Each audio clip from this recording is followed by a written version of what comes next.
सब आप ठीक ठाक हो? सही जा रही है पढ़ाई? आज बड़ा डिफिकल्ट टॉपिक इन अ वे के अनयूजुअल सा है ना, हम लोग ज्यादा प्रैक्टिस में नहीं होते इसके लिए। और नॉर्मली जो ट्रेनिंग होती है उसमें वार्ड्स वगैरह में भी HRT is not a very usual thing to prescribe, जिसकी वजह से बहुत ज्यादा एग्जाम में डर सा लग रहा होता है। हालांकि इट इज ऑल थ्योरेटिकल, इसमें कोई खास डरने की बात नहीं, दो तीन छोटी छोटी चीजें बस याद करने की बात है। और एक बात हमेशा ये भी याद रखनी है एग्जाम में कि जो जिन चीजों में अदरवाइज आपको अपने इर्द गिर्द कम एक्सपीरियंस नजर आता है, जैसे कि वर्ड्स में आप कम यूज कर रहे हो या कम प्रिस्क्राइब कर रहे हो, उसमें जो एग्जामिनर आपके सामने बैठा है उसका भी कम एक्सपीरियंस है। So it's not something like जो हम डेली रूटीन में देख रहे होते हैं, like labour, fibroid, anaemia, surgeries. Similarly जो आपके सामने एग्जामिनर बैठे हैं उनकी भी डेली रूटीन की ये चीज नहीं है। Although they are definitely more experienced और उनका ज्यादा थ्योरेटिकली भी उनको ऑब्वियसली और कमर्शियली भी उनको पता होता है मेडिसिन का ज्यादा, but again not to that extent के हम कहें कि जैसे फाइब्रॉइड डील किया जाता है वो। इसलिए जो कॉमन टॉपिक्स हैं उसमें तो आपकी छोटी मोटी गलती या इची बिची की भी गुंजाइश नहीं होती है। इसलिए तो कहा जाता है फाइब्रॉइड आ जाए, नीमिया आ जाए तो फेल होने के ज्यादा चांसेस होते हैं। HRT में if you know your theory better तो फिर इतनी ज्यादा परेशानी की बात नहीं है। ठीक है। सो आज हमारे पास जो प्रेजेंटर है वो डॉक्टर मदिया है। I think she is here already, yes ma'am. है ना? ठीक है, चलो ठहरो, मैं साथ साथ थोड़ा सा लिखती हूँ आपके पॉइंट्स। हाँ जी, ओके। जी जनाब, फिर स्टार्ट करें? मैम जी मैम, जैसे कोई भी जैसे मेरे पास ही एक सिनेरियो है, मैंने बनाया ये हुआ तो है। शुक्र है, ये बहुत अच्छी बात है। अगर आप लोग खुद अपने सिनेरियोज ले आओ ना तो वो ज्यादा बेहतर इस तरह होगा कि I am sure you will be covering more things. और उससे मुझे ये पता लग जाएगा कि आप लोगों का क्या डिस्कशन का पॉइंट ऑफ व्यू है। मैं तो खैर सिनेरियोज देती हूँ, वो भी ठीक है, वो भी एग्जाम का एक मॉक हो जाता है ना कि you don't know the scenario at all and now you are performing, वो भी एक कितनी बुरा प्रैक्टिस नहीं है। बट आप लोग लेके आते हो तो उसमें मुझे ऐसा लगता है कि जो पॉइंट्स आप डिस्कस करना चाहते हो वो कुछ कवर हो जाते हैं। So both ways it is fine. हाँ जी Madiha. Yes ma'am. Ma'am there is an, मैं बताऊं? जी जी जी। मैम 51-year-old लेडी मैं सुन है। सकता है यार कि मैं नहीं? जरा सबको म्यूट कर दूं, फिर मदिहा आप अनम्यूट अपने आप को कर लेना जी। Yes ma'am. 51-year-old lady, para 3+0. She has presented in OPD with a history of vasomotor symptom, hot flashes, since 6 months. Hmm. She is here for the evaluation. ठीक है, वेरी नाइस, हम्म, वेरी गुड। और तो ma'am बस अपने जैसे कि आप history points बताते हैं तो मैं फिर इसी तरह बताना स्टार्ट करूँ। करो। It's like a short case scenario ना विच इज गिवन, एक आपके यस मैम। स्टेशन में आया है। Yes ma'am. इवैल्यूएशन करो जी। जी ma'am. First of all, I will introduce myself, and then I will take the introduction of my patient. I will ask about her name, her age, which is already given 51 years, and she's para 3+0. Further, about her educational status, marital status, she's married or not, and her last menstrual period. Hmm. Uh, then I would like to ask about the duration of her symptoms, since how long she is suffering from the hot flashes. What is the frequency of her symptom? How many episodes occur in a day, or in a week, or in a month?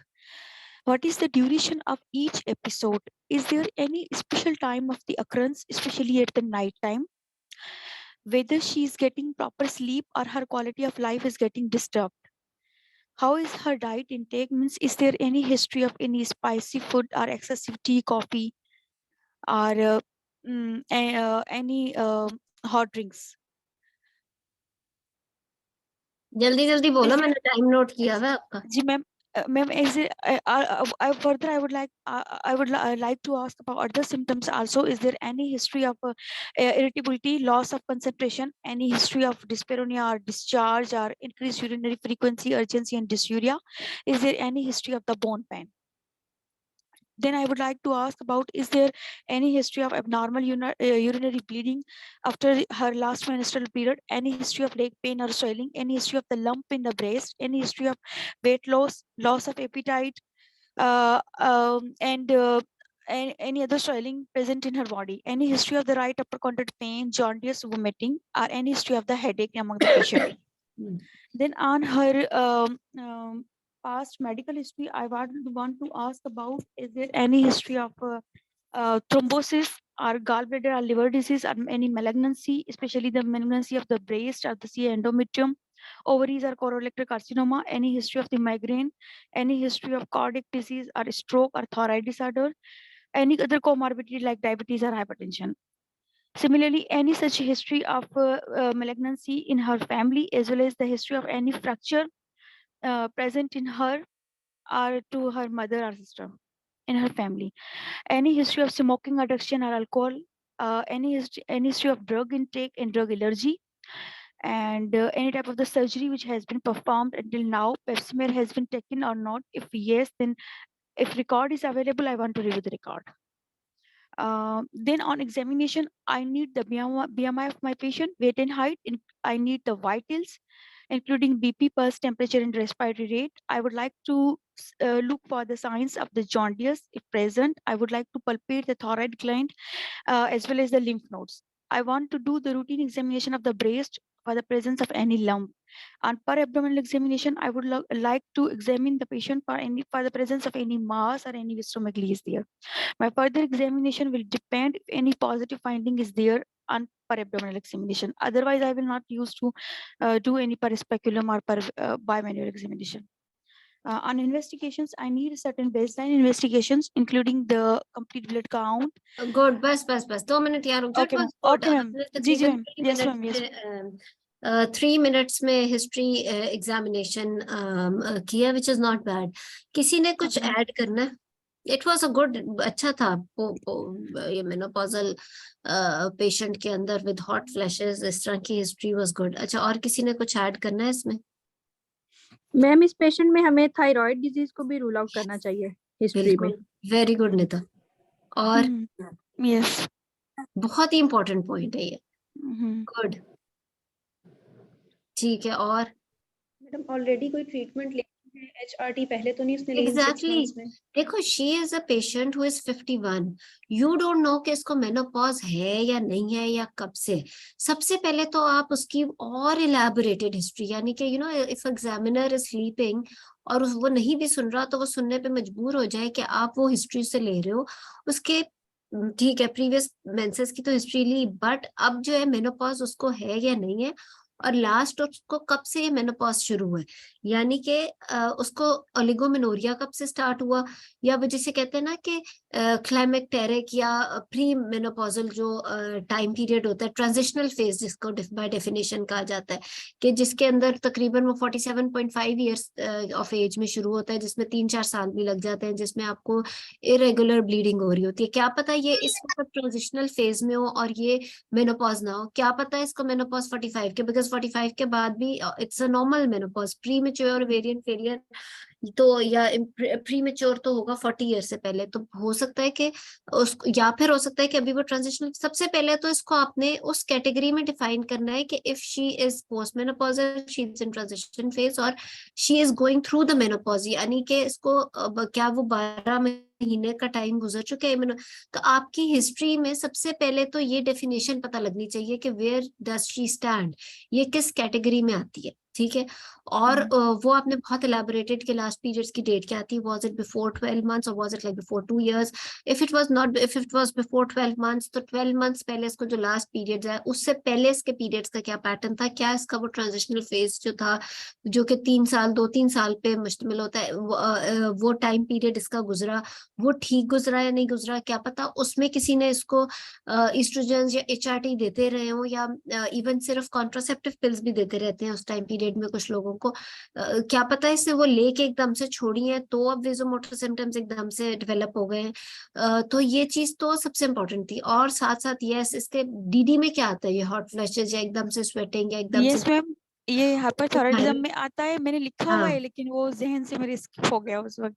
आप कि एक okay, pattern के हिसाब से चलो ना, फिर it will not skip, क्योंकि वो okay, yes ma'am, एग्जाम में even if you have written it but you have not said it, वो ठीक नहीं है। इवन आपने yes ma'am, एग्जामिनर के सामने पेशेंट से पूछा है लेकिन एग्जामिनर को बताते हुए बताया नहीं है, तो वो इस चीज को रजिस्टर नहीं करेंगे, उसका आपको स्कोर नहीं देंगे। सो दूसरी चीज ये कि आपने ये थायराइड का आपने रूल आउट कर लिया। उसके अलावा देन देखो, vasomotor symptoms are related with the brain, और उससे रिलेटेड है ना। आपने साथ में एक बड़ी क्लियरली हिस्ट्री लेनी है, क्योंकि अगर कल को आपने इसको ट्रीटमेंट देनी है तो you should know whether she is having vasomotor symptoms और शी इज हैविंग डिप्रेशन, कि आप अकॉर्डिंगली उसकी मेडिकेशन आपने डिसाइड करनी है कि आपने उसे एंटी डिप्रेसेंट देना है या आपने उसको HRT देना। Is she really a candidate? असल में हिस्ट्री से तो ये चीज हमने पता करनी है कि she is really a candidate of HRT, the real HRT और नॉट, या उसके अलावा भी काम चल जाएगा। तो वो तब होगा जब आपने हिस्ट्री में इसके इन सिम्टम्स को बड़ा अच्छी तरह एलैबोरेट किया होगा। तो वो आपने डिप्रेशन की हिस्ट्री वेजोमोटर के साथ आप रूल आउट करना बहुत जरूरी है, क्योंकि आपकी मेडिकेशन उसके ऊपर डिपेंड कर रही है, ठीक है। right, और उसके अलावा बाकी it was good. Yes, bone, बाकी सारे सिम्टम्स। आपने डिस्पैरोनिया, विजाइनल ड्राइनेस, उसकी हिस्ट्री मिस कर दी।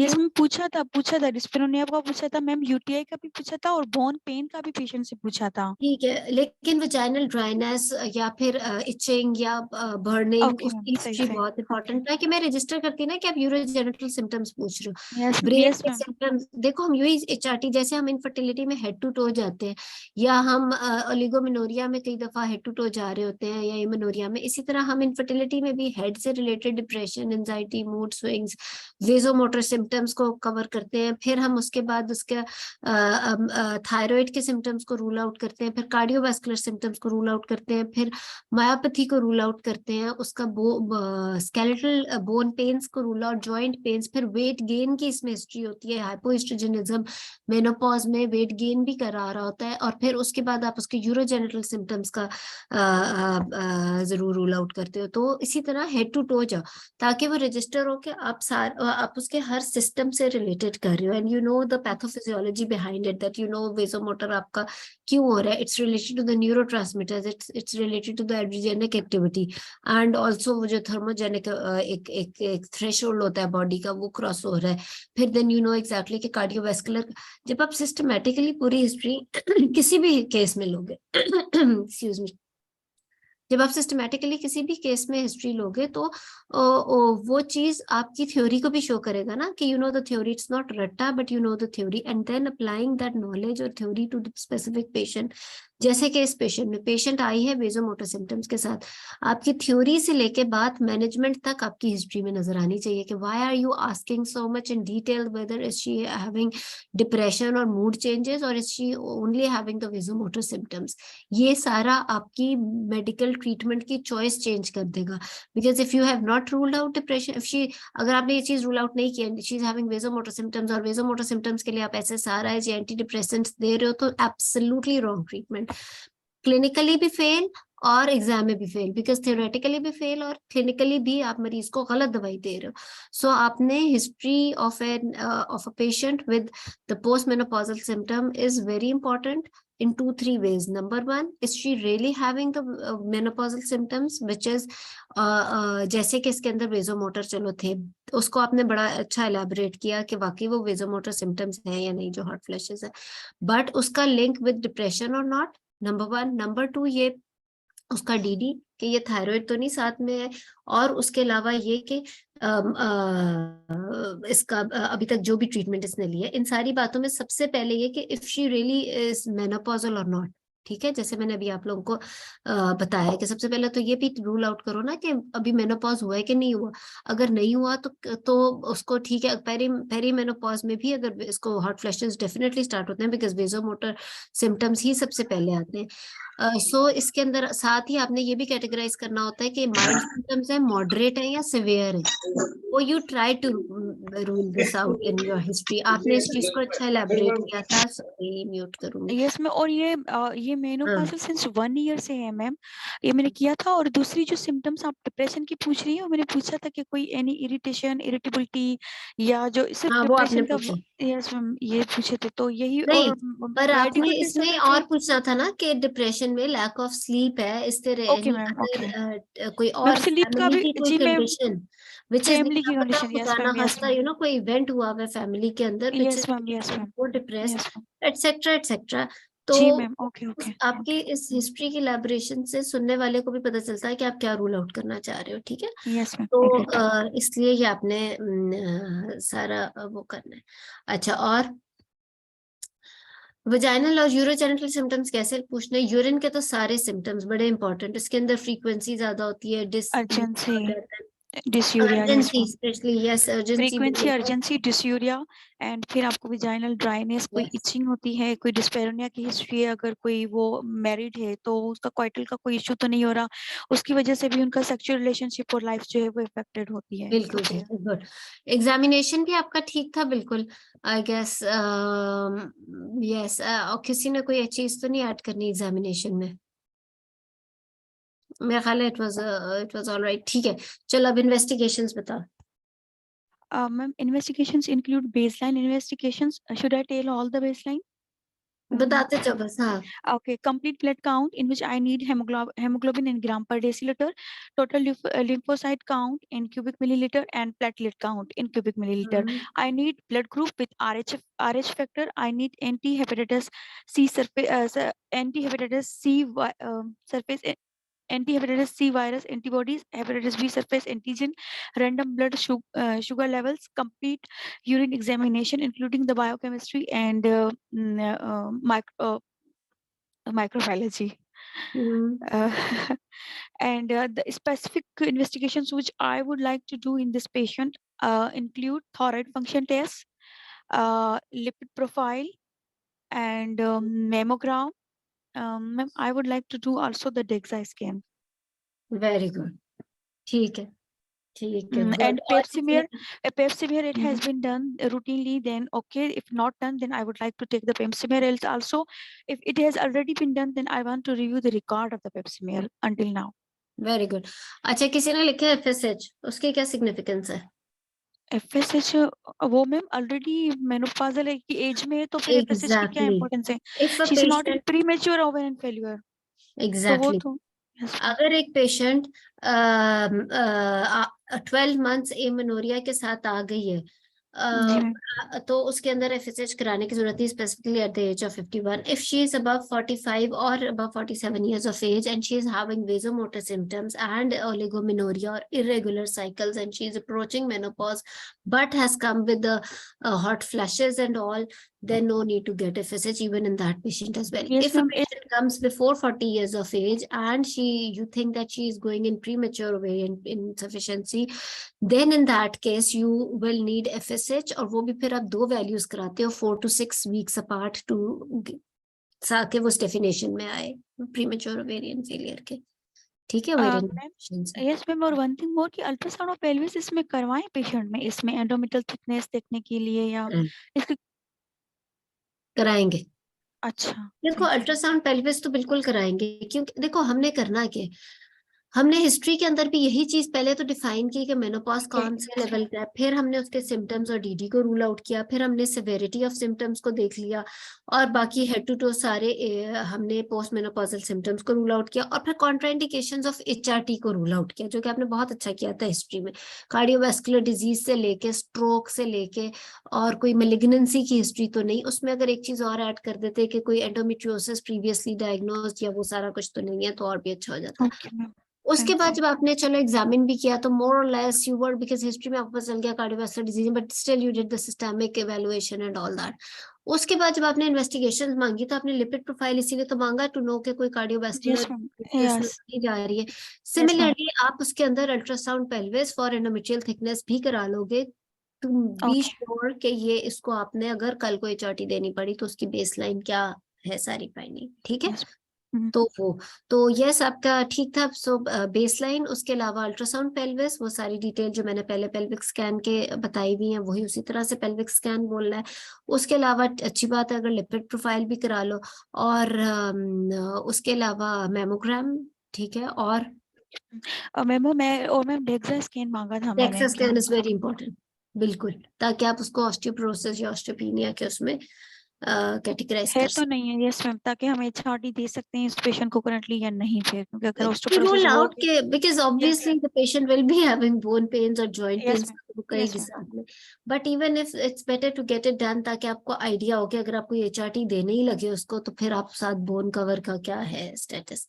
कोई और कुछ इसमें ऐड करें?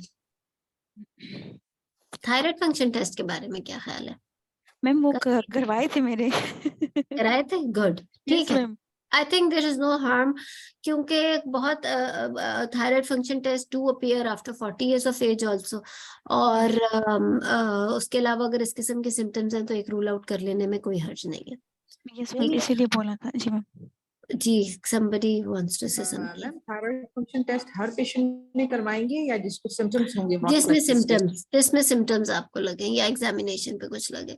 अच्छा, उसके अलावा ये कि इसमें जो सबसे इम्पोर्टेंट चीज है ना, जैसे कुछ पेशेंट्स हम कहते हैं किसमें सीटी कराना है किसमें MRI, इसमें सबसे इम्पोर्टेंट चीज ये है कि यू शुड नो कि FSH किसमें कराना है और AMH किसमें कराना है, ठीक है?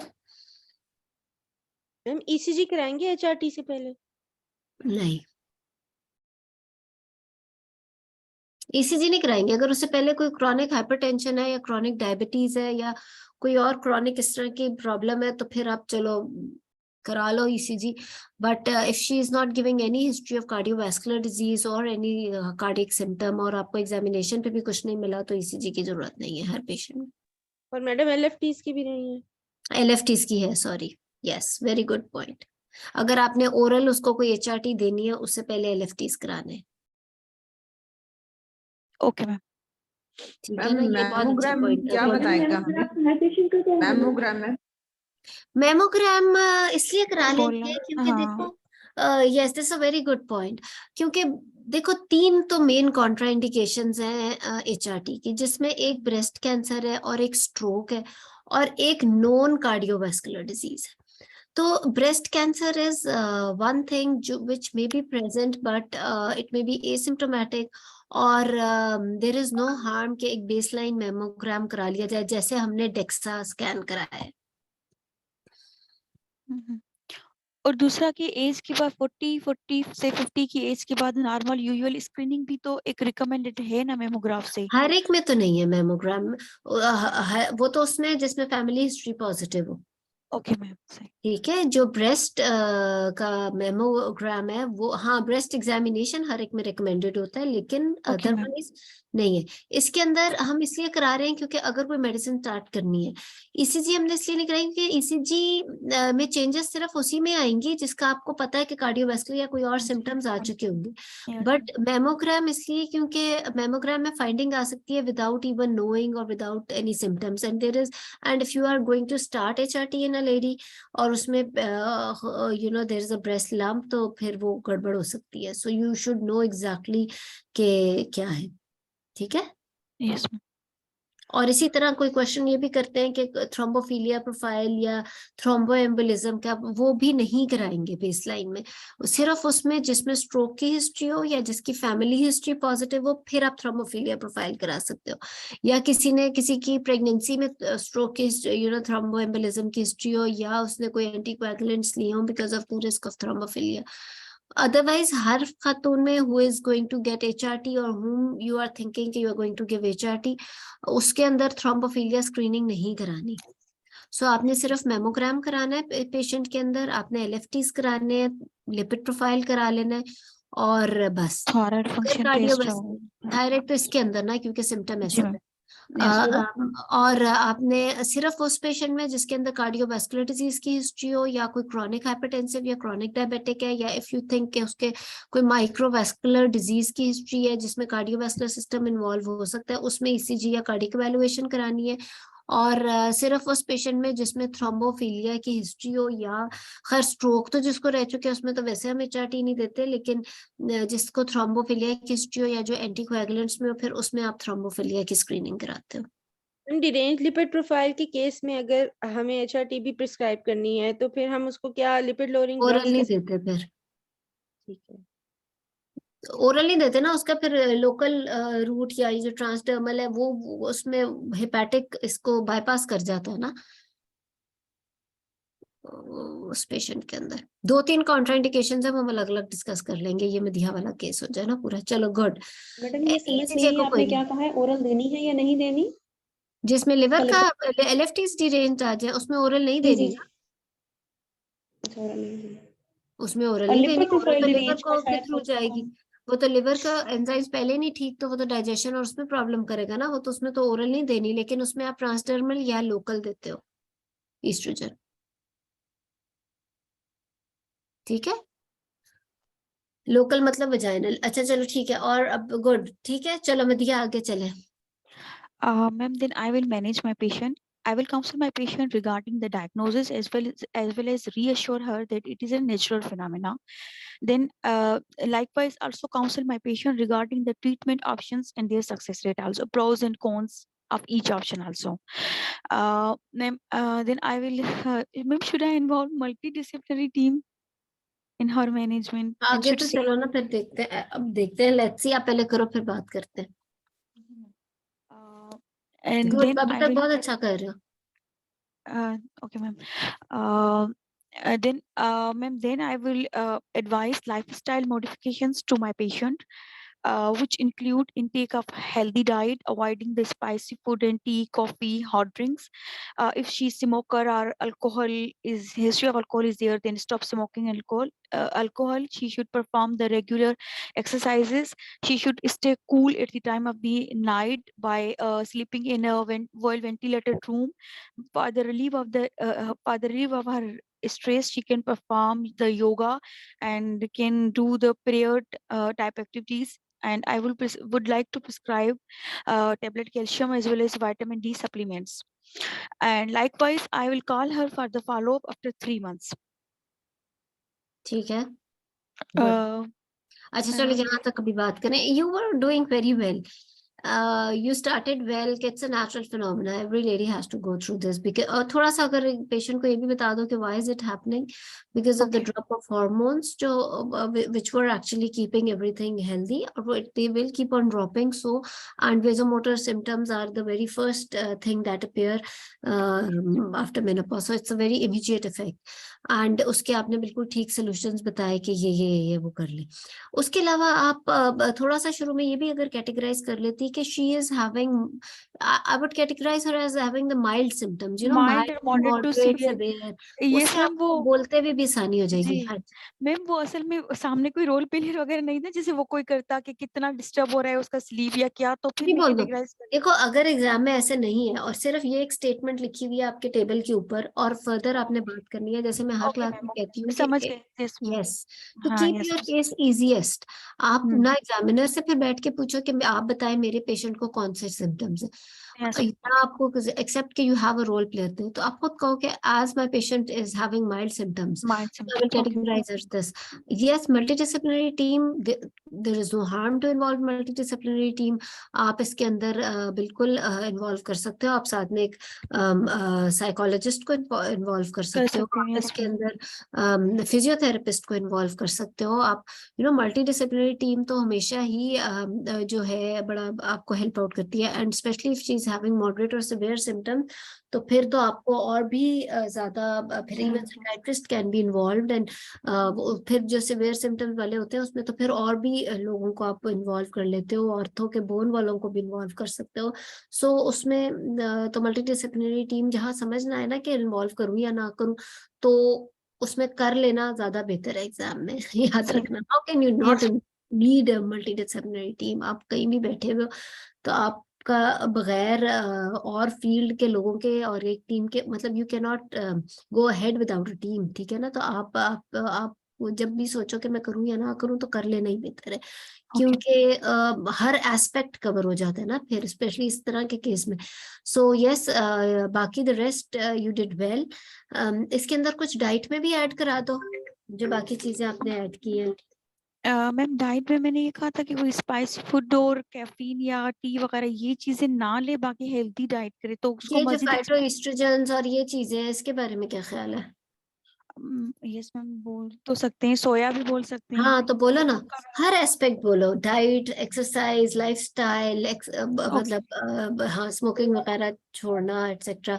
तो जब आप ताकि वो माइल्ड सिम्टम से पूरी कोशिश हो जाए ना कि कवर हो जाए। ठीक है, सो आफ्टर जी 3 जी months what will you do? Ma'am, after 3 months at her follow-up visit, I would like to take her history again to review her symptoms, whether her symptoms are improved or not, and we'll do the routine examination. If her symptoms are improved, then we'll continue the same. We'll continue her on same interventions. If her symptoms are not improved, then I would like to prescribe her the hormonal therapy. अच्छा, नहीं तो अब ये क्या मतलब, देखो साथ बताओ ना कि अगर उसके सिम्टम्स इंप्रूव हुए तो आगे अब you will continue the same lifestyle and same Lifestyle, yes, mentality. ma'am. तो कब हाँ तक, उसको कुछ तो बताओ, ये कब तक ऐसे जिंदगी रहेगी उसकी? मैम वो उसको वही बताएंगे कि it is a temporary, they yes, will with in ये वन तो टू टू सबसे इयर्स पहली बात है जो स्पॉन्टेनियसली पेशेंट सुनना चाहती है। वो कह रही एंड सारी सेल्फ जिंदगी लिमिटिंग। ऐसे गुजारूंगी। No no no self limiting है, 1 to 2 years तक मोस्टली वो रिजॉल्व हो जाता है, maximum up to 3 to 4 years तक कुछ लोगों को रहता है। ठीक है, गुड। वो भी लेस देन 10% में, ठीक जी है ना? मैम। जी मैम। गुड, ठीक है। अच्छा, so the her symptoms are not settling. 3 yes ma'am. months बाद आई है and she is in distress, बहुत परेशान है। तो मैम फिर हार्मोनल थेरेपी करेंगे, करो, HRT। बताओ। हम्म। मतलब मैम उसका कैसे बताऊं कि डोज किस तरह से स्टार्ट करेंगे मैम? स्लोली उसका डोज जो है वो लो डोज से स्टार्ट करेंगे। पहले तो एज शी सिम्टम देखो, सिम्टम उसका क्या है? It's a vasomotor symptom, hot yes ma'am vasomotor right? Symptoms. ठीक है, यस मैम। हाँ। तो फिर मैम उसमें जो है मैं HRT जो है कंटिन्यूअस कंबाइंडली इसको प्रिस्क्राइब करूंगी, क्योंकि ये पेशेंट ऑलरेडी मेनोपॉजल है, 51 ईयर की एज में है। तो फिर कंटिन्यूअस कंबाइंड ही मेरी रिजमेंट होगी और लो डोज से स्टार्ट करूंगी। और स्टार्टिंग डोज मोस्टली एस्ट्राडायोल वेलाप्रेट जैसे 0.5 मिलीग्राम से देते हैं हम लोग। और मैं बाकी जो इसका प्रोजेस्टेरोन है उसके डिफरेंट फॉर्म्स हैं, जैसे डाइड्रोजेस्टेरोन वगैरह 5 मिलीग्राम से हम लोग स्टार्ट करते हैं। तो कंटिन्यूअस कंबाइंड से मैं दूंगी इसको। और यानी वन आप टेबलेट। इथेनॉल एस्ट्राडायोल वेलेरेट दे रहे हो विद 5 mg डाइड्रोजेस्टेरोन, जी राइट? मैम लो डोज उसका इट यही इज होता है, एवरी इससे मंथ। स्टार्ट करते हैं। ठीक है, यानी कि पहले आपने half half month estradiol valerate दिया और फिर अगले no ma'am no no no no. हाँ, तो जी इससे जी। बताओ ना। तो कंटिन्यूअसली जो टेबलेट होगी उन दोनों में यही दोनों चीजें प्रेजेंट पहले ही होंगी। होती है, जैसे प्रोवैलिटॉन है, जी मैम। ठीक है ना? प्रोगोलिटन मैम, प्रोगोलिटन जो है ना वो सीक्वेंशियल है, ये फेमिस्टोन में जो होती है ना यही तो दोनों मैं होती है पूछ रही हूँ, कंटिन्यूस। बताओ ना। यस मैम फेमिस्टोन की फॉर्म में देंगे, कंटिन्यूअस कंबाइंड की फॉर्म में। ठीक 1 है। टेबलेट डेली जो है वो ली जाएगी। और वंस पेशेंट की सिम्टम, जब तक पेशेंट सिम्टोमेटिक है I will continue her treatment. After symptoms are resolve, then मैं ग्रेजुअली जो है उसका डोज टेपर करती जाऊंगी। और ठीक है, मैक्सिमम पीरियड जो है वो 3 to 4 years तक सेफ है, वहां तक वो ले सकती है। Up to good. 4 to 5 years तक भी ले सकती है ना, but not more than that. फिर उसके फिर ज्यादा साइड इफेक्ट्स हो जाते हैं। What monitoring and how are you doing the monitoring? जी आपने मैम। दिया combined continuous low dose, right? जी मैम। ठीक है। मैम वो अगेन मॉनिटरिंग वही होगी कि उसका 3 months के बाद जो है वो रिव्यू विल होगा। She be having any periods? No. ठीक है, गुड। ठीक है, बिल्कुल। अच्छा बताओ फिर मैम मॉनिटरिंग कैसे करोगे? अगेन जो है 3 months के बाद में इनका जो है ना फॉलोअप करवाऊंगी। उस पे वही के हिस्ट्री और एग्जामिनेशन की पॉइंट्स होंगी, और देन सर्टेन बायोकेमिकल टेस्ट होंगे including the You will complete keep blood on count. calling her 3 monthly for the next no 4 ma'am years. First visit के बाद 3 months and then 6 months, then every yearly. शुक्र है, very good, ठीक है। Yes ma'am. और क्या, what are you looking at after 3 जी ma'am. months? I would like to ask her about the symptoms, whether they are relieved or not. Used to would like to ask about the sign and side effects which could arise because of the hormonal therapy in the form of the venous thromboembolism or any breast lump presence of other, or the presence of any breast lump or any unusual bleeding, abnormal uterine bleeding can occur in a patient having a continuous combined regimen. तो वो उसके लिए monitor करूंगी and then certain investigations भी usually carry out करूंगी, जैसे complete blood count, complete urine examination count, RBC level, lipid profile at a yearly interval, और mammography 2 to 3 yearly interval करती जाऊंगी। अगर पेशेंट सही है तो फिर नेक्स्ट विजिट 6 months के बाद एंड देन एवरी ईयरली मैं उसको मॉनिटर करती रहूंगी। ठीक है, I think you are doing well. ठीक है, गुड। सो यस, देखो ये वाला केस बड़ा केस है। पेशेंट हु इज 51, बड़ा सिंपल है, मतलब स्ट्रेट फॉरवर्ड सा है कि she is not having any other risk factor. बस इसमें एक दो चीजें, वो कहते हैं ना कि you are doing well, much better than many other people. आपका जो बीच वाला सारा केस रहा है बहुत सारे कैंडिडेट से बेहतर ही रहेगा। सो इंशाल्लाह इसमें आप अच्छा स्कोर करोगे। बट वही बात है कि इसमें और अगर आप जिसे कहते हैं ना to make it even better, तो और कैसे बेहतर कर सकते हो कि when you are starting a patient with HRT, you will say it again that I have ruled out all the risk factors, I have done all the investigations, she is not a high risk for HRT. So I will discuss with her that I can start her off with the hormonal therapy so that her life becomes easier, she gets over with the vasomotor symptoms. But there are few risk factors also associated with it, because अब जितनी भी studies, if you want to mention, तो आप उसकी ये WHI study या millennium women study को mention करो तो और भी अच्छी बात है। Patient who is sitting with you, is discussing HRT, you should mention the studies and you should mention the incidences also उसको, क्योंकि चॉइस आपने patient, it's not something life threatening, ये कोई absolutely indicated ट्रीटमेंट तो नहीं हम दे रहे ना, हम तो पेशेंट को चॉइस देना चाह रहे हैं कि if she wants to start with HRT or not। इससे पेशेंट को भी समझ आएगा और एग्जामिनर जो सुन रहा है उसको भी पता चलेगा कि यू नो एग्जैक्टली कि we don't have any particular guideline या कोई एक स्टडी जो हमें कह दे कि इस पेशेंट में दे दो HRT सेफ होके 4 साल के लिए दे दो, you will be safe. There is nothing like that. पहला कोई जमाना था उस एवरी डे चेंजेस हो रही हैं अबाउट द HRT, और के देनी चाहिए या नहीं देनी चाहिए, ये हर रोज की एक नई ही बात आती है। So we can not be that sure कि जी जो पेशेंट वेजोमोटर सिम्टम के साथ आ रही है उसका 3 से 6 माह में अगर लाइफस्टाइल से ठीक नहीं हुआ तो उसको HRT दे दो, मतलब it's not like that. She may end up in very bad effects after 4 years also. She may end up in having a breast lump. She may end, but आपने उसे choices बतानी है कि मेरे पास ये studies मौजूद है। इस स्टडी के even you can discuss that even before these studies there was considered that before 5 years give HRT to every lady, right? उस वक्त पहले तो ये होता था ना, कहते थे कि हर खातून को दे दो HRT, right? फिर एक टाइम आया उन्होंने कहा कि कुछ हो जाए, not even before 5 years किसी को भी ना दो।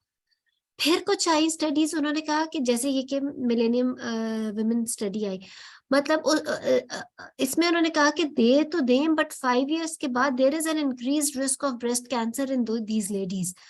फिर ये भी कि कितनी ड्यूरेशन की देनी है, क्या 6 months के लिए दे के बंद कर दें या क्या 4 साल के लिए दें, या by 3 or 4 years, why don't we know exactly कि 3 years या 4 साल। सो ये सारी बात असल में, yes you should know the regime well, you new this, आपको प्रिपरेशंस के नाम आने चाहिए, 2-4 के नाम हमारे काम के हैं वो तो स्पेसिफिकली आने चाहिए। उसका कॉन्सेप्ट होना चाहिए कि कंबाइंड कंटिन्यूस कौन सी है, सिक्वेंशियल में शॉर्ट टर्म प्रोजेस्टेरॉन वाली कौन सी है, लॉन्ग टर्म वाली प्रोजेस्टेरॉन वाली कौन सी है, then you should know different routes exactly कि वेजाइनल कौन सी है, पैसरी वाली कौन सी है, ट्रांसडर्मल कौन सी है।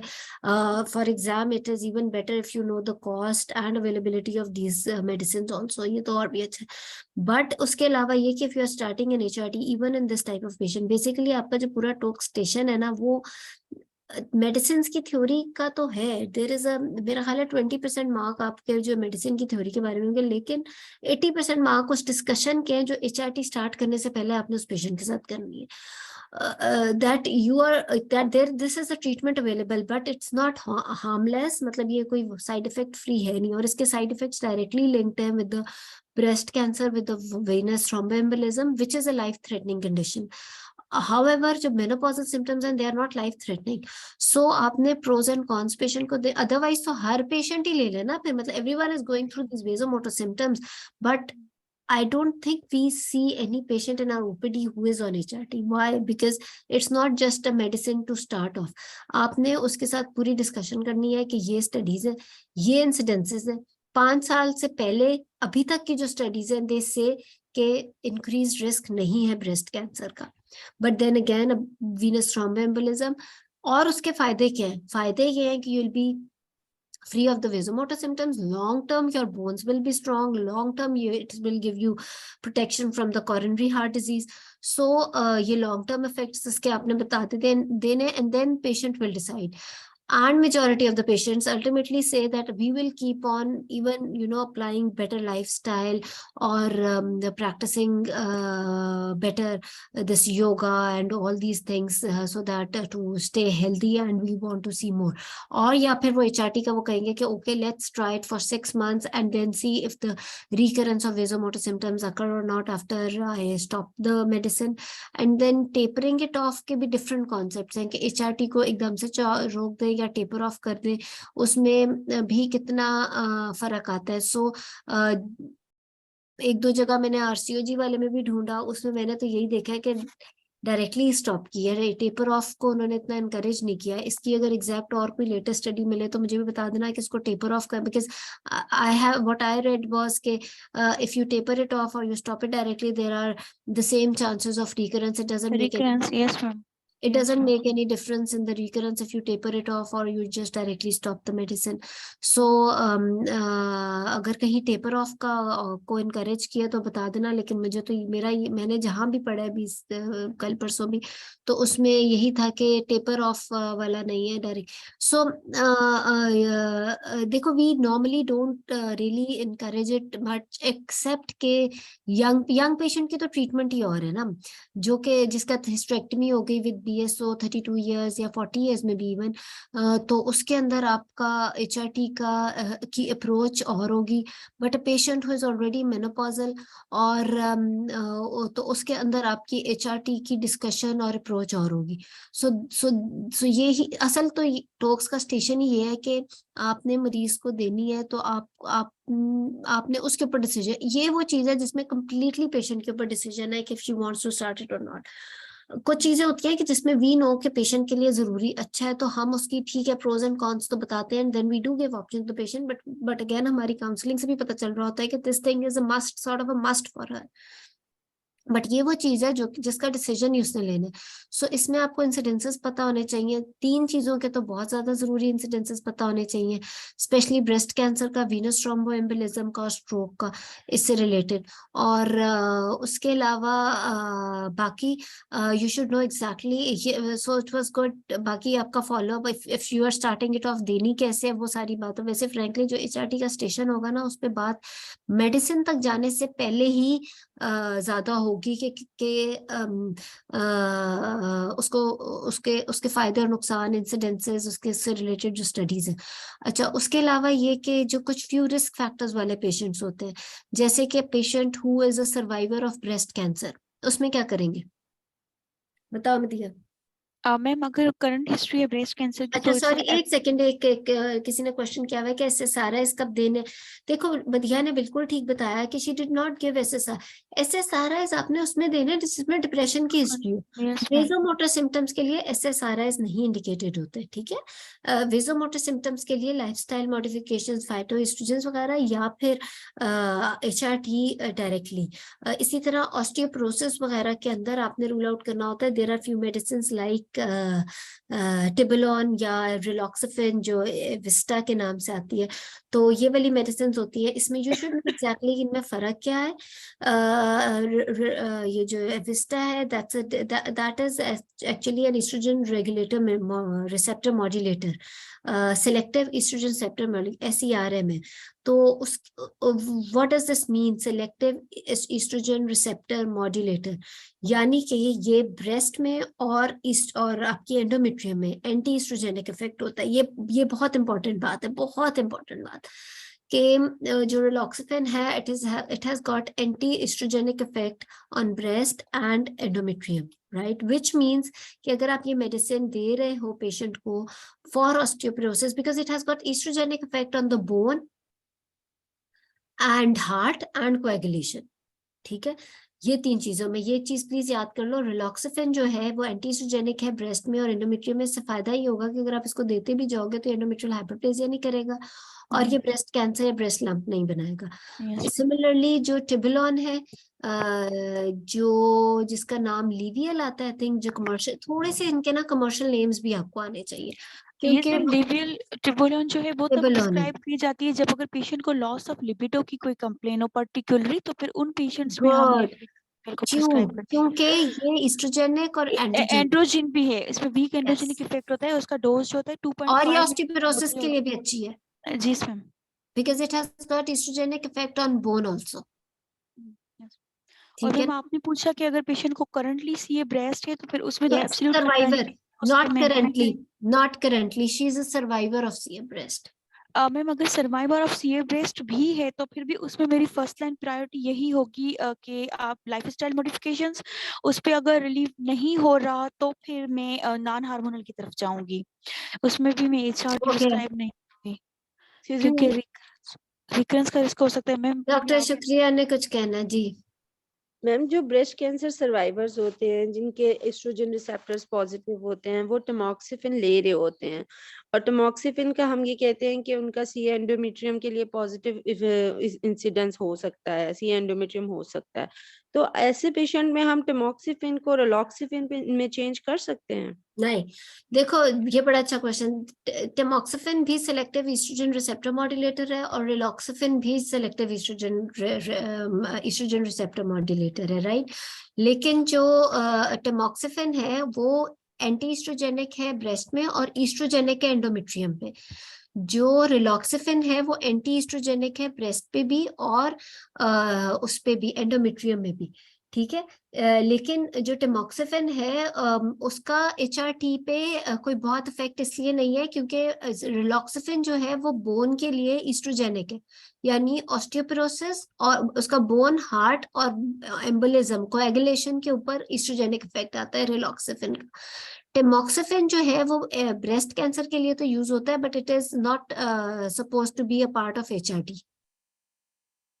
सेकेंडली, टेमॉक्सिफिन के साथ एंडोमेट्रियल हाइपरप्लेजिया को जरूर रूल आउट साथ साथ करते हैं या फिर उसके अंदर जो भी बायोप्सीज है वो सारा स्कैन्स करते हैं because tamoxifen is estrogenic for this thing, for endometrium, ठीक है। टेमॉक्सिफिन और रिलॉक्सिफिन में ये फर्क है।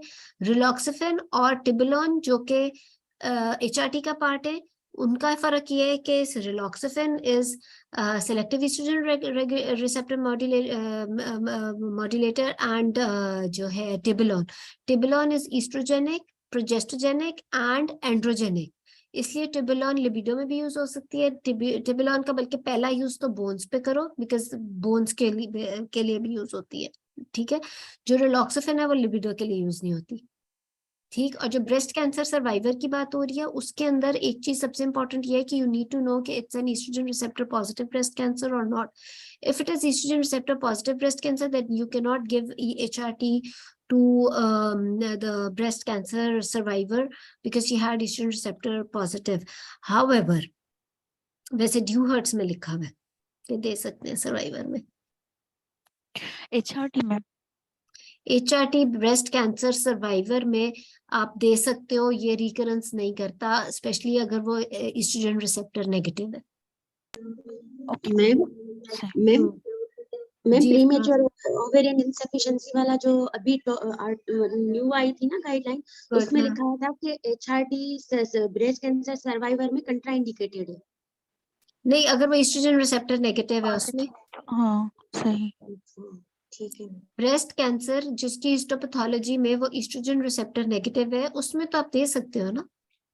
अच्छा मैम एक क्वेरी ये भी थी कि अगर फैमिली हिस्ट्री में ब्रेस्ट कैंसर हो तो फैमिली हिस्ट्री में तो यूजुअली जैसे ये जो जेनेटिक टेस्टिंग होती है ना वो आमतौर पे तो नहीं होती, उनको नहीं पता होता कि इसमें कौन सी म्यूटेशन है, बरका है या फिर वो एस्ट्रोजन वाला है, तो उसमें फिर क्या करें? जैसे केसेस में भी लास्ट टाइम भी आया था कि पेशेंट में family history of C breast positive थी।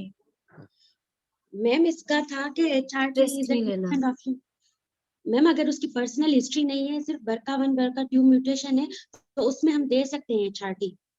दे तो सकते हैं लेकिन फिर रिस्क बता के और उसको फॉलो अप में रख के। जी मैडम मैम। तो लेकिन इसमें family that's a history very में हाई अगर risk for it actually. Patient की सिम्टम्स बहुत ज्यादा सीवियर है और वो तो लाइफस्टाइल ऐसे है कि मॉडिफिकेशन लाइफ सेट नहीं क्वालिटी हो ऑफ रही लाइफ ही बिल्कुल नहीं, नहीं हो रही, तो फिर विद मॉनिटरिंग फिर फिर नहीं उसमें भी आप साल yes साल मैम। तो नहीं और रहोगे उसमें भी। मैम फैमिली हिस्ट्री में भी उन्होंने कहा है कि आप ट्रांसडर्मल रूट को प्रेफर करो। ठीक है, मैडम ट्रांसडर्मल को इसमें भी भी है करो कि तो फैमिली हिस्ट्री है लेकिन पेशेंट की सिम्टम्स अवेयर हैं तो आप दे दें उसको काउंसल करके, ये बाकायदा काउंसल लिखा करके, हुआ लेकिन था। Then you have to be aware कि आपने उसके अंदर एक तो स्क्रीनिंग अगर नहीं कराई हुई, और अगर कराई है और वो पॉजिटिव है तो फिर आप उसको अकॉर्डिंगली मॉनिटर बहुत ज्यादा, फिर you can not give it for years. सही मैम। और मैम अगर किसी में विनस थ्रोम्बोएम्बोलिज्म की प्रीवियस हिस्ट्री हो या फैमिली हिस्ट्री हो तो फिर इसके अंदर उसमें लिखा है कि रीसेंट स्ट्रोक, और सेकेंडली अगर सॉरी सॉरी सॉरी म्यूट कर दो, और उसके अंदर ये भी है कि अगर पेशेंट को बहुत ज्यादा सिम्टम्स हैं and she is having thromboembolism और she is positive for thrombophilia, तो विद एंटीकोएगुलेशन फिर आप आराम से दे सकते हो एचआरटी। और मैम उनमें भी ट्रांसडर्मल रूट भी प्रेफर्ड होता है में ट्रांसडर्मल भी प्रेफर्ड होता है, लेकिन रूट्स ऑफ एचआरटी में ये भी बात है एडेड कि आप उसको basically side effect profile and except for the liver bypass वाली जो चीज है, हेपेटिक अगर उसका डिरेंज्ड है तो आप ओरल की जगह दूसरे रूट पे कन्वर्ट हो जाते हो, लेकिन अदरवाइज आप उसके साइड इफेक्ट प्रोफाइल में बहुत ज्यादा फर्क नहीं लाते हो कि अगर आप ट्रांसडर्मल दे के आप उसको रिस्क फ्री नहीं हो जाते हो कंसिडरिंग द ब्रेस्ट कैंसर और द स्ट्रोक और वो सारी चीजें। तो मैम जिसमें हिस्ट्री ऑफ ये हो विनस थ्रोम्बोएम्बोलिज्म या family history of Venus thromboembolism, तो उसमें हमारा क्या स्ट्रेटेजी क्या होगी? लाइफस्टाइल मॉडिफिकेशन, और फिर उससे नहीं हो रहा तो फिर हम एचआरटी पे देखो, जाएं? अगर तो वो मॉडरेट या सिवियर सिम्टम्स हैं तो उसमें मॉडरेट में तो चलो फिर भी कुछ ना कुछ लाइफस्टाइल का रोल हो जाता है, बट जो सिवियर सिम्टम्स है या लाइफस्टाइल के फेलियर के बाद भी वो सिम्टम्स के साथ आई है तो, और आपने एचआरटी देनी ही देनी है, she is having venous thromboembolism और बहुत पुरानी कोई हिस्ट्री स्ट्रोक की है, तो उसमें आप एंटीकोएगुलेशन के साथ दे सकते हो एचआरटी। लिखा हुआ था गाइडलाइन में, यही लिखा हुआ था कि ये हेमेटोलॉजिस्ट का डिसीजन होगा कि अगर एग्जैक्टली, उसमें भी हेमेटोलॉजिस्ट। हेमाटोलॉजिस्ट तो इन्वॉल्व यस मैम। होगा ही, और लेकिन अगर एचआरटी का डिसीजन लेना है हेमाटोलॉजिस्ट डेफिनेटली, अगर haematologist is allowing you then with anticoagulation you can give HRT. Ma'am yes ma'am, ये असल में कोई गाइडलाइन नहीं, एक टोग आर्टिकल है उसमें लिखा ये हुआ है टॉक कि। और आरसीओजी में आपको 2-3 जगहों पे इसकी एक्सप्लेनेशंस मिलती हैं। और मैम अगर डायबिटिक पेशेंट हो उसमें तो दे सकते हैं ना, अगर उसकी वेल कंट्रोल हो, कोई कॉम्प्लिकेशन ना हो अगर तो। उसके कार्डियोवैस्कुलर कोई कॉम्प्लिकेशन नहीं हुई भी साथ, डायबिटिक हाइपरटेंशन में, मैम मेरा एक एंडोमेट्रियोसिस में क्वेश्चन क्या है। करोगे? हाँ जी निदा, पहले आप क्वेश्चन करो। मैम एक क्वेश्चन है कि डे 2 पे ना जो मेरा सिनेरियो आया हुआ था ना, उसमें वो पेशेंट जो थी ना वो 41 इयर्स की थी। तो पहले तो मेरे बिल्कुल बिल्कुल मेरी टंग ये से भी एज निकल ग्रुप इम्पोर्टेंट है। गया, स्लिप ऑफ टंग थी, मैंने बोल दिया प्रीमेच्योर ओवेरियन। तो अगला क्वेश्चन ही मतलब ना एग्जामिनर का ये था गलत हो कि गई ना, प्रीमेच्योर तो डेफिनेशन बिफोर याद कर 40। लेना हाँ यार, ये डेफिनेशन जो है ना इतनी सेंसिटिव बात होती है एग्जामिनर्स की। Menopause, transition phase, climacteric phase, post menopause, and then obviously this ये जो लिगोमेनोरिया, एचएमबी, पॉलीमेनोरिया, ये इनकी ना डेफिनेशन है फिंगर टिप्स पे कर मैम 41 पे तो फिर वो उसका पेरीमेनोपॉजल ही बनेगी ना अभी, मतलब 41 में क्या था 41 उसमें? इयर्स पे। मैम उसके साथ यही था कि स्लीप डिस्टरबेंस थी, वेजोमोटर सिम्टम्स थे, और अब मतलब एक हाँ बेबी था और वो कंसीव करना चाह रही थी, एफएसएच बहुत हाई था, एमिनोरिया भी था उसको 6 मंथ्स का। तो उसके अंदर तो जाहिर है अगर बेशक चलो कंसेप्शन तो पीछे ही हट गई, उसका पहले तो आप उसका मेनोपॉज को डिफाइन करोगे कि if she really going into menopause और ओवेरियन फेलियर, जैसे कि एएमएच वैसे ज्यादा रिलायबल होता है, वरना आप एफएसएच 2 एफएसएच कराओ 4 to 6 वीक्स अपार्ट, और अगर वो उस डेफिनेशन में आ रही है तो आप उसके सिम्टम्स कैसे ठीक करोगे, क्या दोगे उसे? मैम ऐसे पेशेंट को तो हम एचआरटी पे ही इंग्लिश डालते में हैं। बताओ जैसे एग्जाम में बताओगे। Ma'am, I will counsel the patient that she is having menopause before the age, and she first I will tell about different options that will improve self-defense, and the need of the start of HRT. अरे आपकी तो आवाज cut रही है निधा, इतना ये important answer है और आप सही जा रहे हो, इसलिए मैं चाह रही हूँ एक दफा फिर ट्राई करो, क्या पता चल जाए। फिर से बताओ, शुरू से बताओ जब जैसे बता रहे थे। Ma'am, I will counsel the patient that she is menopause before her actual age of menopause, and then I will counsel her regarding her lifestyle modification, and then and if still her symptoms are not improved, then I will counsel her regarding the need of start of hormonal replacement therapy. याद हो गया? But ma'am, in this case, as she is 41 years of age, we will prefer that she. Then I will ask about her wishes also, and I will tell her that she can't conceive on this serum FSH level and in this condition, but I will start her cyclical HRT for monthly withdrawal bleeds. याद हो गया? नाम बताओ medicine का इसको. Ma'am, like Promolu 10 and combined. वो तो progesterone only है, उसने क्या करना है? प्रोगाइल्यूटिन मैं प्रोगाइनोवा होगा इसमें. हाँ अच्छा देखो मेरी बात सुनो, मैं बताती हूँ. नहीं सबसे प्रोगाइल्यूटिन पहले एक बात याद करो. देखो सबसे पहले अभी जैसे मैंने मधिया को बताया, बात HRT से ज्यादा इम्पोर्टेंट है कि पेशेंट को पहले बताना कि उसकी जरूरत उसको है भी या नहीं. नंबर 2 ये बताना कि अगर दे दी तो उससे क्या उसे नुकसान होगा और क्या फायदा होगा. तो इस पेशेंट में ना हर age group of the patient is different. Now she is 41. Your start was very good that she is much before the normal age of menopause. ठीक है ना? आप कहोगे कि she is going into menopause 10 years before the original menopausal age, which means that due to the hormonal deficiency, especially estrogen deficiency, her body later on is going to suffer through osteoporosis. ये सारी बातें आप उसको बताओगे कि not only because of the present symptoms, not only because of the hot flashes she's having now, but also because of the long-term implications that she will have because she had menopause 10 years before the original age. तो अब आपने उसको, क्योंकि 41 year is the age, अब यहाँ पर हमारी क्या कोशिश होगी कि इसमें हम उसको कुछ ना कुछ रिप्लेसमेंट थेरेपी दे दें, क्योंकि पेशेंट के लिए लॉन्ग टर्म बहुत बेहतर है. If she is low risk for HRT 51 के ऊपर हमें ऑप्शन देनी है पेशेंट को. ऑप्शन तो इधर भी देनी है, लेकिन हमें खुद पता है कि it is better if she is having और she is going into menopause at the age of 41, then it is better to give her hormonal replacement therapy because estrogen otherwise normally इस एज ग्रुप में इसलिए important होता है ताकि long term उसको osteoporosis, फिर उसको क्या होगा कि जो 50 साल के बाद ऑस्टियोपोरोसिस होना है वो अगर 40 साल के बाद होना शुरू हो जाएगा तो 50 साल में जाके तो उसके फ्रैक्चर शुरू हो जाएंगे ना. तो अभी this is the time that she should take something at least some, और सिर्फ लाइफस्टाइल मॉडिफिकेशंस इसमें नहीं, इसके अंदर she should be given some hormone, some oestrogen in any form. ठीक है? तो इसके अंदर आप कहोगे कि she is 41, she is been declared, she comes in the definition of menopause. So considering this I will counsel her that the deficiency of oestrogen is occurring much before the original age, जिस पे होनी चाहिए, and because of that she will end up in the bad implications of early menopause, which includes especially the osteoporosis and coronary heart disease. ठीक है ना? उसके बाद आप उसको, अब यहाँ पर देखो ठीक है प्रोगाइलिटॉन भी ठीक है, लेकिन वो बहुत लॉन्ग टर्म साल देना. We have not seen any patient taking progailiton at the age of 41 and taking it till 50 or progainova. But इस एज में आप उसको नॉर्मल कंबाइंड कॉन्ट्रासेप्टिव पिल्स भी दे सकते हो as oestrogen replacement with followup. ठीक है? मैडम मेरा भी डे 2 पे था, लेकिन वो कंसेप्शन पे बात बार आ रही थी, वो रोल प्लेयर थी. कंसेप्शन की बात तो यही है, पहले तो उसको यही रियलाइज करना है ना, रियलाइज कराना है कि ओवेरियन फेलियर हो चुका है, ओव्यूलेशन तो अब होनी नहीं. अगर कंसेप्शन करनी है तो मैंने उसको इसी बात पे डोनर एग ले. मैं आपका FSH रिपीट कराऊंगी, अगर वो भी वैल्यू आती है तो इसका मतलब दूसरा मैंने फिर आप उसको इस बात डोनर पे एग की किया कि ऑप्शन दोगे विद हार्मोन रिप्लेसमेंट प्रोगाइनोवा से उसकी आप उस एंडोमेट्रियम को उसको प्रिपेयर करोगे और डोनर एग से फिर उसे कंसीव कराओगे. यही हो सकता है क्योंकि ओवेरियन मैम इसमें हमें AMH का तो कोई रोल नहीं है. AMH का रोल है, मैं बताती हूँ. मैडम जब सिनेरियो पढ़ा तो मैं खुद भी एक दफा POI पे चली गई थी इसके, तो जाहिर मैंने है, उनको इस बात पे भी काउंसिल किया कि जो 5 to 10% चांस है कि आपकी ओव्यूलेशन हो जाए और आप दरमियान में खुद ही कंसीव कर जाएं. जिस तरह हम POI में कहते हैं कि 5 to 10% चांस होता है कि ऑफ एंड ऑन आपकी ओव्यूलेशन हो जाती है.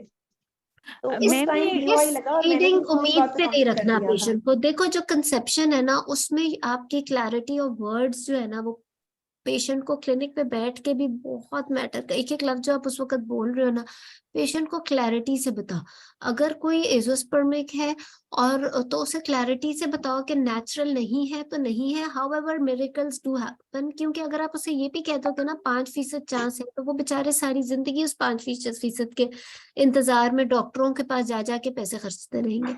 Similarly, if you know patient is having very low AMH or very high FSH, and you know she has reached menopause, although at the early age, tell her that you are not going to conceive naturally. Stop going to the doctors for the complaint of conception.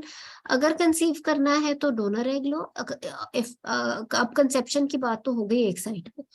Let's move ahead with your vasomotor symptoms. You come in the आपने उससे अगर clarity से बात नहीं करोगे तो वो तो बहुत वो अच्छी तो फिर तरह से कंफ्यूज ही रहेंगे। खिड़कियां है ना, उन मैम पे जरूर इसमें कपड़ा मारा करो, ठीक है? क्या नीचे कहते इतनी डस्ट है। ओ म्यूट करें। हाँ जी। मैम ये अगर कोई पेशेंट जेनाइटो यूरिनरी सिम्टम्स से आता है, जैसे कोई डिस्पैरोनिया वगैरह, तो हम प्रीमेरिन क्रीम एडवाइस करते हैं ना, उसमें तो लोकल एप्लीकेशन जैस मैम, तो और मैं उसमें 1 साल में ठीक हो जाता है। यूरोजेनिटल सिम्टम्स के लिए तो यू डोंट 1 साल तो बहुत ज्यादा मैंने बताया, बट 1 ईयर 1 मंथ के बाद उसका इफेक्ट आता है, और 1 year is the maximum time you need to give. Yes ma'am, यही पूछना था कि उसका डोज कैसे दें, कैसे प्रिस्क्राइब करें, कितने महीनों के लिए, क्योंकि एग्जामिनर ने पहले पूछा तो था आप कि उसको फॉलो अप 1 मंथ के बाद ही कराते हैं, टू नो के इफेक्ट आना शुरू, इफ नॉट 1 मंथ 3 मंथ्स के बाद, बट 6 मंथ्स के बाद यू रीवैल्यूएट। अगर यूरोजेनिटल सिम्टम सेटल डाउन हो गए तो you can stop it also. Okay ma'am. और मैम डोज उसका सेकेंडली इस एप्रेमरिन के साथ जो जहां भी लिखा हुआ है this say that endometrial hyperplasia इसका कॉम्प्लिकेशन नहीं है। यस मैम, नहीं है। नहीं। अच्छा मैम, ये प्रीमेरियम का डोज क्या होता है? हमें ये कंफ्यूजन थी कि कितने डोज के, उसका मतलब क्या कहें उसको, कि मतलब कितना या लेना मैंने होता तो है? ट्वाइस अ डे सुना है, ट्वाइस अ डे आप देते हो, बट ये कंफर्म कर लेना। Okay ma'am. और मैम कंटिन्यूअसली देंगे ना पूरे मंथ में, या फिर एक जगह पे लिखा हुआ है कि पूरा 21 मंथ डेज के लिए दें? ना, कंटिन्यूस। ओके मैम, ठीक है। So thank you good. Ma'am. So एक चीज बड़ी इंपॉर्टेंट, अगर यंग पेशेंट में हो, जैसे कि एट्रोजेनिकली किसी की surgical removal of tubes of uterus and ovaries हो गया, और उसके अंदर आप HRT शुरू कर दो। देखो, you don't need to wait कि वो पेशेंट आपके पास सिम्टम, लाइफस्टाइल तो तब से ही बता देंगे ना, जिसकी ओवरीज निकल गई है, जिसका आपका FSH ज्यादा आ रहा है या AMH लो हो रहा है, लाइफस्टाइल मॉडिफिकेशन तो तब से ही जरूरी है। Smoking, alcohol, exercise, diet, phytoestrogens, yoga etcetera, ये तो मस्ट मतलब बहुत जरूरी है। But other than that, for good bone health, it's better to start her with some estrogenic medicine. She is in 30s, she can start off her with Famila. If there is no contraindication, Famila ही शुरू करा दो, सबसे सस्ती दवाई है, और उससे साल भी आप दे सकते हो विद फॉलो अप। सिमिलरली अगर शी इज लेस देन 45, उसमें भी आप कंबाइंड कॉन्ट्रासेप्टिव पिल स्टार्ट कर सकते हो। 45 के बाद डिपेंड्स ऑन द सिम्टम्स, जिस सिम्टम्स के साथ वो आई, और फिर अकॉर्डिंगली आप माइल्ड मॉडरेट सेवियर करके उसको कैटेगराइज करोगे। फिर उसके बाद आप उसको माइल्ड और मॉडरेट में you start of with the lifestyle modifications. even after that, if she needs some HRT, then you need to sit down with her. उसकी एक डिटेल्ड काउंसलिंग आप तैयार करो regarding the studies that are available, latest incidences of the breast cancer and stroke and coronary heart disease specifically जो उससे होते हैं, होने का चांस कितना है, प्रोटेक्शन कितना है, and then you need to know specifically कि उसके सिम्टम्स क्या हैं। अगर उसको बोन का प्रॉब्लम है, ऑस्टियोपोरोसिस है, it's better to go for raloxifene और टिबुलोन, कंसिडरिंग उसके साइड इफेक्ट्स और नीड को with follow up. If she is having vasomotor symptoms and despite every lifestyle modification it's not settling, you have to give HRT. You can start off with the long combined continuous low dose estrogen progesterone, and if she is in the younger age group, better to give higher estrogen a bit ताकि उसके later on bone protection भी होती रहे.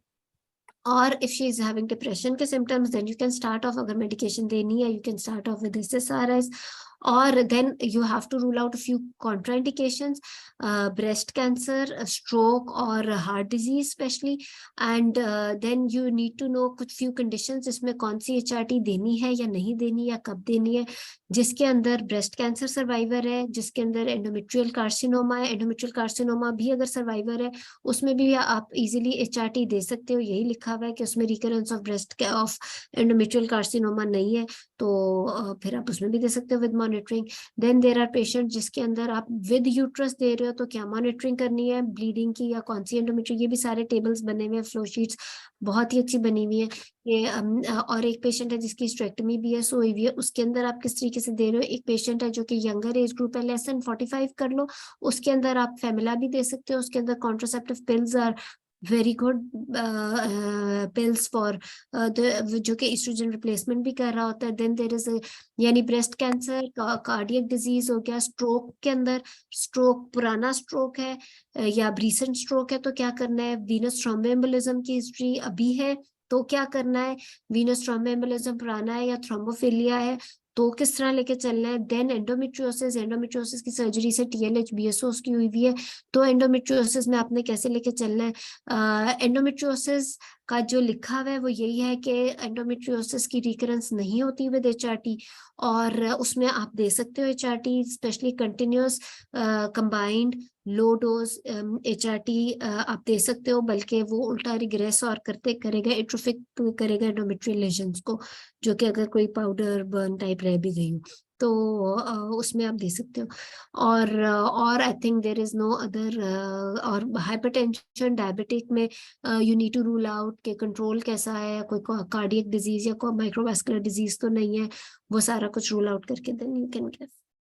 Excuse me ma'am, आपने क्या कहा था कि प्रीमिरिन कंटिन्यूअसली पूरे मंथ देनी है ना? हाँ वो कंटिन्यूस देते हैं और 1 ईयर में वो ठीक हो जाते हैं सिम्टम्स मैक्सिमम। ठीक है, तो आई थिंक यही सारी कंडीशंस है। इससे ज्यादा HRT है ही नहीं।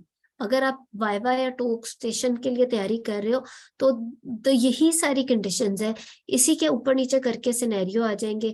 या तो टिपिकल सिनेरियो जैसे मदिया ने किया, इट कवर्ड एवरीथिंग ऑलमोस्ट।